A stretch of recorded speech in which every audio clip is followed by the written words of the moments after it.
Magandang araw mga gulay, welcome back sa akin channel, Greggy Farmer nga po pala ulit to. Bali, update tayo dito sa ating ampalaya mga gulay. Ito na siya. Yan. Kung mapapansin nyo, wala na rin siyang mga sanga sa ilalim mga kagulay. Tinanggal ko na. Pero hanggang dyan lang naman mga kagulay. Ayan siya.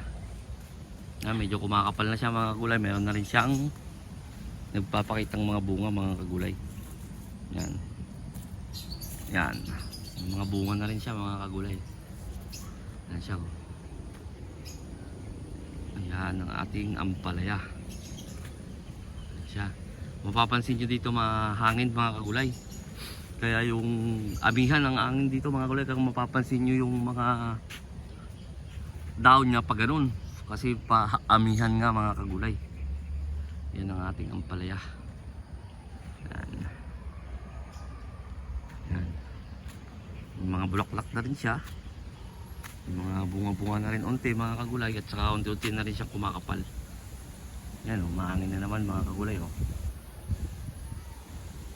Nung mga nakaraan, mahangin. Tapos ngayon ay masama pa rin ang panahon mga kagulay. Yan.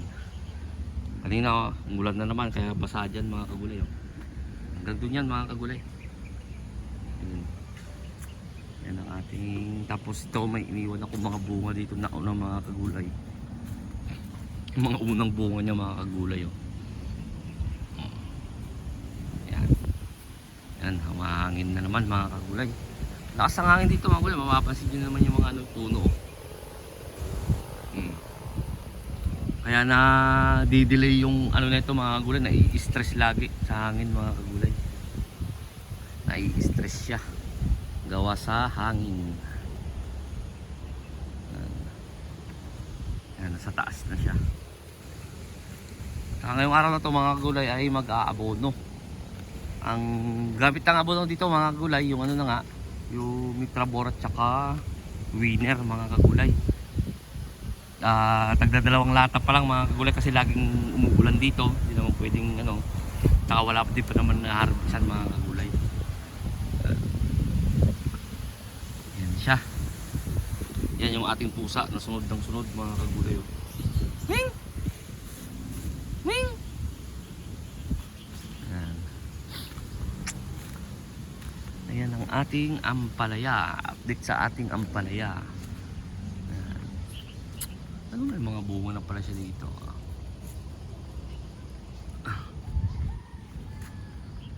Ayan siya.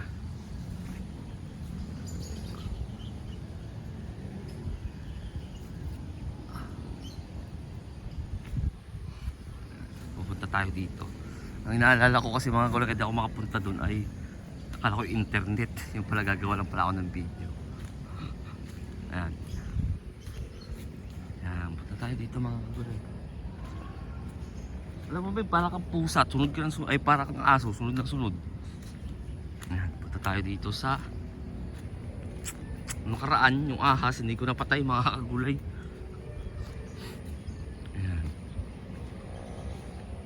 Malakas ang hangin talaga dito mga kagulay. Yan siya.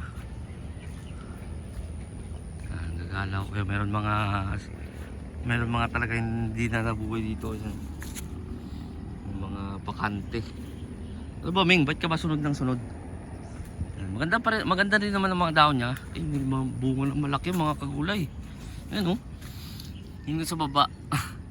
Maano nga lang siya, punggok nga lang siya kasi mga, alam nyo naman mga kagulay, kapag unang bunga, mataba na punggok ng gulay. Pero to meron dito na maano na. Ayan o. Yan. Ano ba yan Ming? Sunod ka na, sunod. Yan. Siya, mga gulay. Pang gulay na lang siguro yun, pang bahay. Kumbaga yung mga nauna. Ayan o, may mga ano na siya. Huwag mong ano yun yung ano? Ayan po. Mga nahulipan na ano, ayan o. Nahuli. Ayan siya. Dito, ang panahon dito mga gulay, ulan init. Kaya magastos sa magastos sa fungicide.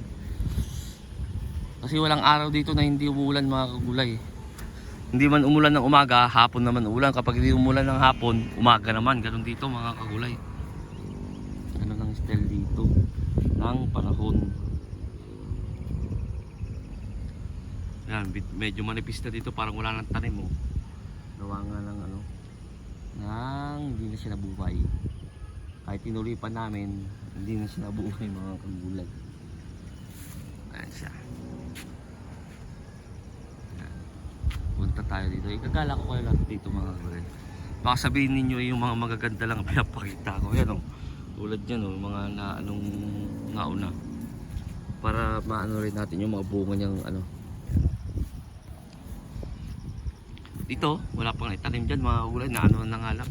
Na-plot na yan. Nalagyan na ng plastic. Napag-apakan na nga ng aso. Yan. Yan.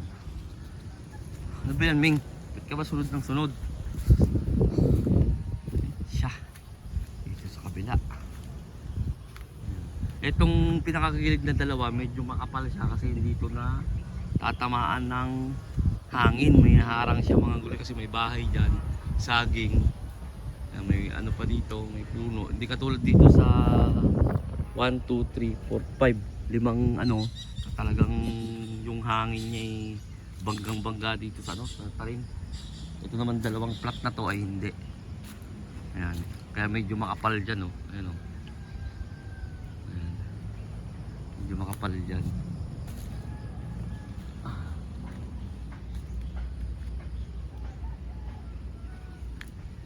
Medyo makapal. Ayan.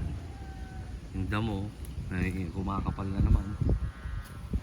Ayan o. Nadidinig nyo ba yung hangin? Maano naman o. Ayan siya. Well, ito nga update lang natin mga gulay. Baka may maghanap na naman ng ano. Kasi busy pa ako dun sa tataniman ulit ng pipino mga kagulay. Gawa ng tinitrellisan ko pa kasi hindi nga ako makapag-focus sa mag-trellis mga gulay kasi ulan init mga kagulay. Ay mahirap naman ng magpainit, iinit na nakapakasakit sa balat na ano. 2 oras sabay biglang uulan. Kaya hindi ko matapos-tapos yung inaano ko doon mga gulay. Okay lang sana kung ulan na diretso para magpapaulan na lang. Pero hindi kasi mga gulay. Halimbawa sa umaga hanggang alas 9. Iba kasi ang init dito mga gulay. Kapag umaraw dito mga gulay, sobrang sakit sa balat. Tapos biglang ano, biglang uulan mga gulay, mahirap naman ano, baka magkasakit tayo mga kagulay. Kaya hindi ko matapos-tapos yun nandun kasi 6 na plat sa, no, sa sitaw, 10 plat sa ano, may malaki na rin siya dito mga kagulay ano. 6 na plat sa sitaw, tapos 10 plat sa pipino mga gulay. Yun yung kasunod ng pipino na ano, na tinanim natin doon. Pag ano natin, susundan natin mga gulay. Kapag namulaklak na yung pipino doon tsaka sitaw, tatanim naman tayo ulit para wala nang putol mga kagulay. Yun na lang ang gagawin para hindi maputol ang ating harvest. Ganun na lang mga kagulay ang ating gagawin para hindi makatulad ng ganito na halos 2 buwan din na walang harvest mga kagulay. 2 buwan na walang income. Ang hirap mga kagulay kapag walang income.